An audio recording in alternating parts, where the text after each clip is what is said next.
What's up, Easy Fam? Welcome back to the channel, guys. I know it has been a minute since I posted on this channel, and that's because I've been quite busy with some other stuff, but I have officially resumed for the year. I know I dropped a video around maybe towards the beginning of this year, something about PTE and all of that. But ever since then, I've just been dropping some shorts and all of that. But I'm officially resuming posting on this channel, so please do not unsubscribe. Please don't take your eyes off this channel because I have a lot of content coming your way, so stay tuned. And one of the contents is that which I'll be dropping today, and in this video I'll be talking about how to ace your PTE exam in 2026. So as you all know, I recently sat for the PTE exam on November 17th 2025, and I passed. I got a 90 in speaking, a 90 in listening, 90 in writing, and a 71 in reading. So you already know what's up, and an overall score of 90. So I believe I have what it takes to actually mentor somebody on what to do and how to pass the PTE exam in 2026. So since it's a new year, I'm going to start by introducing myself. If this is your first time on my channel, my name is Emery Michelle, and I'm a medical laboratory scientist, ASCP certified. I'll be leading you on everything you need to do in order to ace that PTE exam in the year 2026 following the recent changes in the exam. So first of all, I would like to answer a popular question that I've always had from people. And wait, before I get into that, I think that was about last week, I will be posting the snapshot of the message sent to me by, oh my god, I'm very sorry if I forget, is it Lillian? But a subscriber of mine, a very beautiful woman. I am so happy for this lady because she ended up passing her ASCP exam, and this is her message to me right here.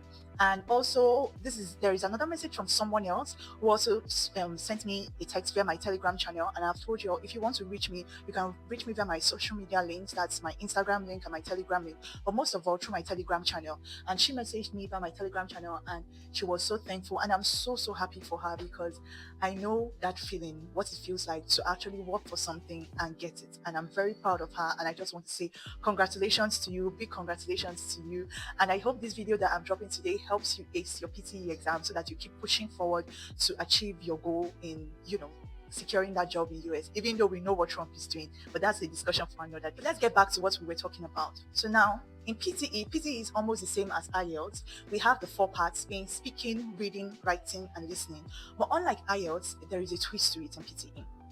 Now, come closer. This thing I'm about to tell you, or the things I'm about to say in this video, is something that nobody would tell you anyway. And they would always try to make it look like, oh, this exam is something. But what I'm about to tell you now is something you are not going to hear anyway. So stay till the end of this video. Watch this video to the end. Feel free to rewind and rewatch. And also feel free to share this video to your family, friends, foes, and everybody that you love or hate. So we have speaking. Under speaking, there are 7 parts to it in PTE. Like I said, PTE is different from IELTS. It is it's the same, but it's different. You have the PTE core, you have the PTE academic, you have the PTE UKVI. If you want to start your visa application that goes along with your ASCP certificate, go for the PTE academic. I do not have any idea what the PTE core is used for, but if you have the intention of still using that same English exam to do your visa application to UK, then you may want to write another PTE because there is what we call PTE UKVI. And even though it's the same thing as PTE academic, PTE UKVI just ends up not, accepting PTE academic as, your English proficiency. So if you want to use the PTE academic to process other, visa pathways, and UK is part of them, you may have to sit for another PTE exam. So that's one thing I felt like I should bring out here so that you all will get to know. So let's move into PTE speaking. Like I said, PTE speaking has 7 parts to it, and I've written it down here, so I'll be taking it directly from my notes. The first part we have is the read aloud. Under PTE speaking, if you have a biro, if you have a pen, pencil, whatever it is, please, it's good that you take what I'm saying right now down, so that whatever I'll be saying later, you can follow along with me. So under PTE speaking, you have read aloud, repeat sentence, describe image, retell lecture. You have answer short questions, summarize group discussion, and lastly, respond to situation. All that, 7 parts of it is under PTE speaking alone. So let's move to PTE writing. Under PTE writing, we have summarized written text, and then we also have, lastly, written essay. Let us take that again. Under PTE writing, you have summarized written text, and then you have written essay. So these two are found under PTE writing. Then let's move on to PTE reading. Under PTE reading, we have multiple choice, multiple answer, reorder paragraph, fill in the blank, drag down and drop, multiple choice, single answer. So under PTE reading, we have five. That is what we have under PTE reading. Five under PTE reading, two under PTE writing, seven under PTE speaking. So let's move on to the last part, PTE listening. The first one we have is summarize spoken text. Second, multiple choice, multiple answer, listening. The third, fill in the blank, listening. The fourth, highlight correct summary. Fifth, multiple choice, single answer. Sixth, select missing word. Seven, highlight incorrect words. And lastly, write from dictation. Now that we have that out of the way, let us get into which part of this is very important and which part of all this reading, speaking, writing, and listening would it take more time for you while doing your practice? And then this leads us to the question, how long did it take for me to prepare for my PTE exam? Because I was combining it with reading, it took about 3 or 4 months, if I'm not mistaken, and I don't want to contradict this myself based on my previous videos, but about 3 to 4 months to prepare for this exam. And that's not because it was difficult. That's solely because I was combining it with working, and I was also combining it with my masters. So I was trying to balance everything because I also have my masters. I have to submit assignments which are quite programmed and also attend classes and all of that stuff. So it was really, kind of difficult for me to bring all these things together. And that was the only reason that made me spend 3 to 4 months preparing. If you ask me personally, how long would I think it would take someone to actually read and get ready for the PTE exam? I would say a month, or if I'm not exaggerating it too much, a month and a half, or highest 2 months to prepare for this exam. 3 months is overstretching it because it's really not that deep. So 2 months or a month is perfect enough for you to practice and sit and write this exam. So let's go back to what we were talking about. I was talking about which part of these 4 disciplines in PTE would actually take your time and need you to do more practicals under it. Because sincerely speaking, most of all these things, you don't need to crack your head on top of it. You just need to do mock tests on top of mock tests and much practice for you to perfect your skills in it. From someone that has written this exam, from my own point of view, I feel like the bulk of the work in PTE is under speaking. Yes, the bulk of the work in practicing, getting to practice, getting to familiarize yourself with everything is under speaking. And I say this because there are some modules under speaking that would need you to do more. Take for instance, these modules are, I listed out 5. For me, remember, PTE speaking is divided into 7. Now, 5 out of these 7 would need you to do a very strong practice on it. And what are these 5? The first one you have is read aloud. The second one, repeat sentence. The third one, describe image. The fourth one, retell lecture. And the last but not the least, summarize group discussions. I have a reason for saying this because when I was preparing for this exam, these are the areas that actually took my time. And it's something that you need to practice, especially if you are not someone that is quite fluent. In Nigeria we speak English. Even though we do speak English, it's different when you have to write an exam on it. It's kind of different. Now imagine someone whose primary language is not English. You would need to really work on these aspects that I just mentioned. The read aloud, so under the read aloud, they can give you a paragraph and ask you would have to glance through it in about 40 seconds, and then you would also have 40 seconds or thereabout to repeat this sentence back when the mic opens. So you would need to practice your read aloud because you would need to be very fluent. And when I mean you need to be very fluent, you need to talk without hesitation, and this comes along with a lot of practice to it. So you need to practice how to read with fluency, read with meaning, read while observing the different punctuation marks, and read and let it flow. Let there be no and all of that, and read in a natural manner. This is something people would not tell you everywhere. Read in a natural manner. Don't read as if you are reading to impress anybody. Read as if you are reading it to yourself. You are reading something, a paragraph or something to your family, to your friends. Read normally, and you will have to let it flow. So this is the aspect of speaking that I felt like, oh, this is going to be really difficult and it's really going to take my time. The second one, repeat sentence. The reason why I wrote repeat sentence here is because repeat sentence, it challenges your retentive memory, right? It challenges how well you are able to retain things in your head and then get to say it right back after. Because once the person says whatever he or she wants to say, the mic is opening almost immediately for you to repeat what that person has said. So you need to work on your, mental capacity, how well you are able to, listen and then also repeat without hesitation what that person has said. And I feel this is something that needs constant practice. Like I said, it's not as if the other aspects don't need work, but these are areas that you really need to put additional work into. Then the third one, describe image. Now, this one, I should have even put this one said first before the read aloud and the repeat sentence, because this one actually, because before you were allowed to use templates, people had templates for all these things. You can use it. Templates, what I mean by templates is like the image provided is this. The image gives information about this.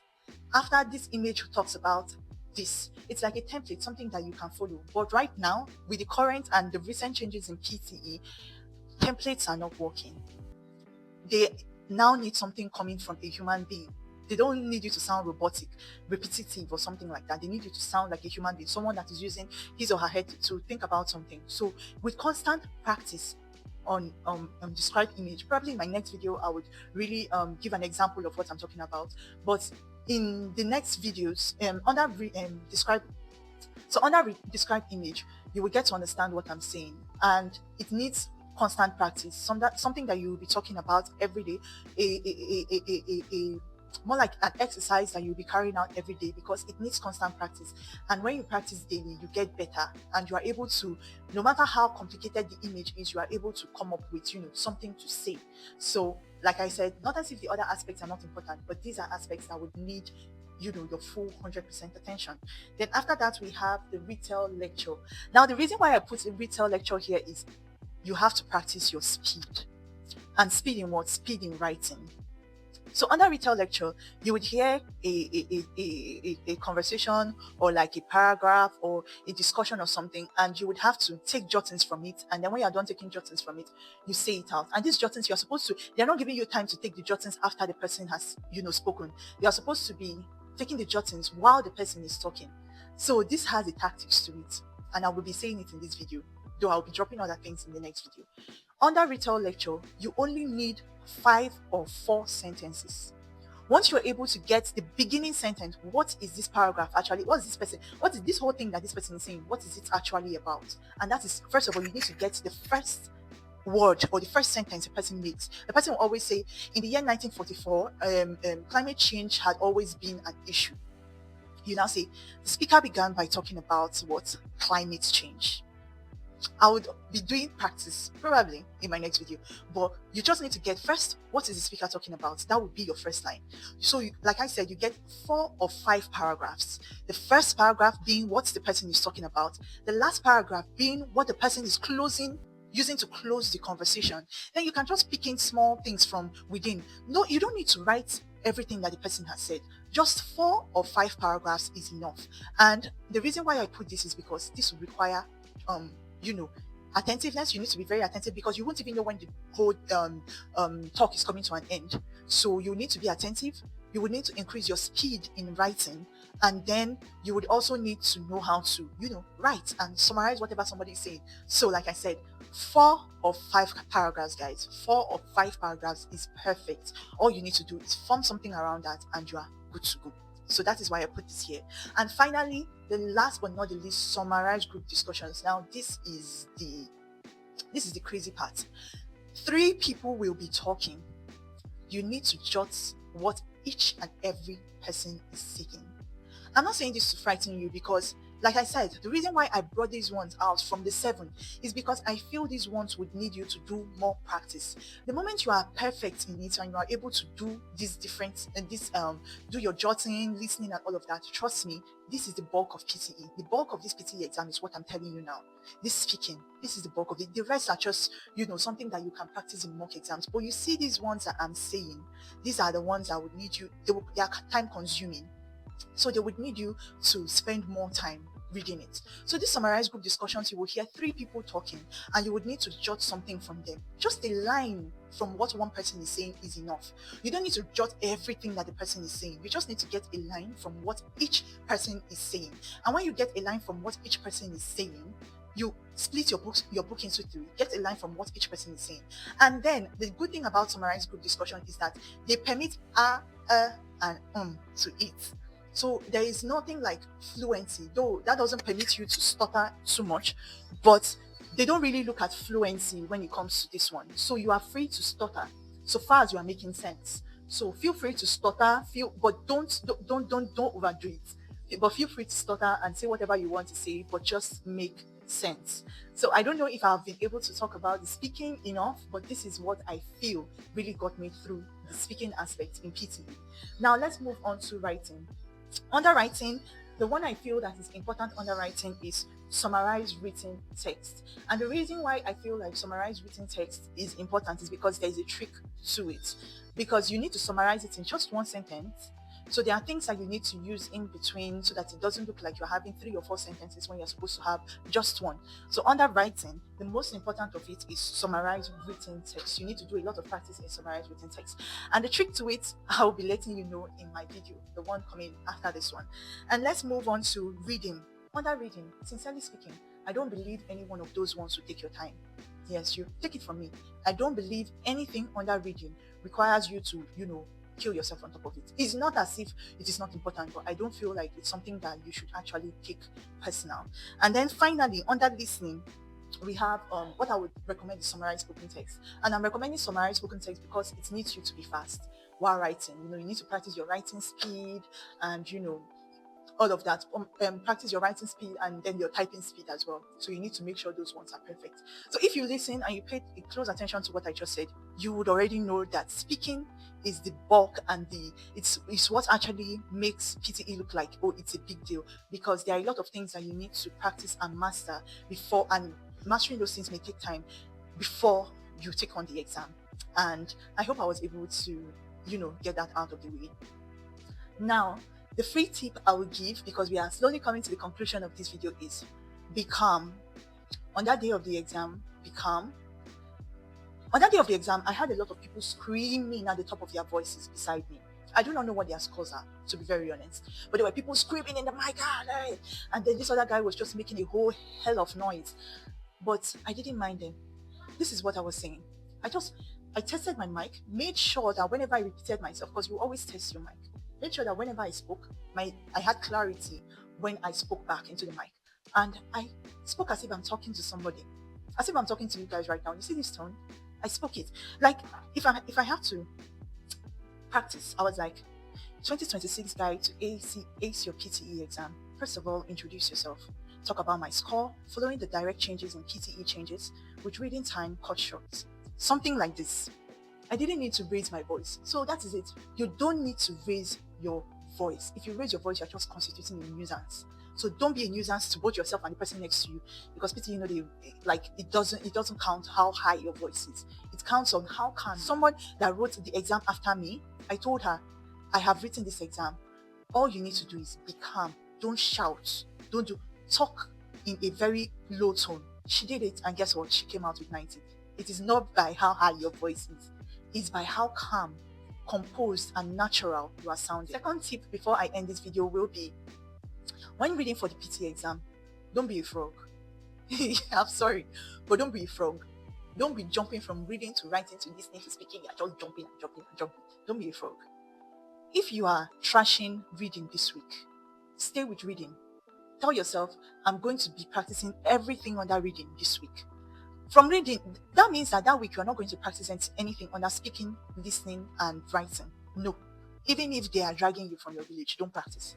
Keep your mind straight on reading. Don't practice writing, listening, and speaking. Put your head in one place. Don't be a frog. If you are moving to speaking the next week, that whole week, dedicate it to speaking.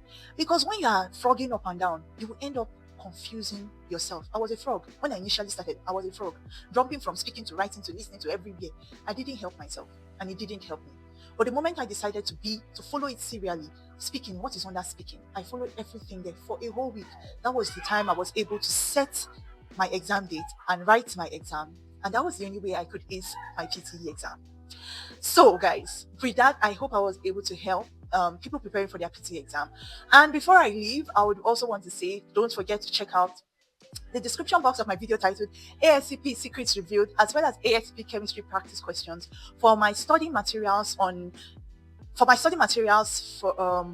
I passed my ASCP exam. If you need the materials, the textbooks, and everything I made use of while preparing for that exam, check out the description box of those videos. And don't forget to like, comment, subscribe, turn on your post notifications, share my videos to your friends, and I will see you in my next video. Love you all.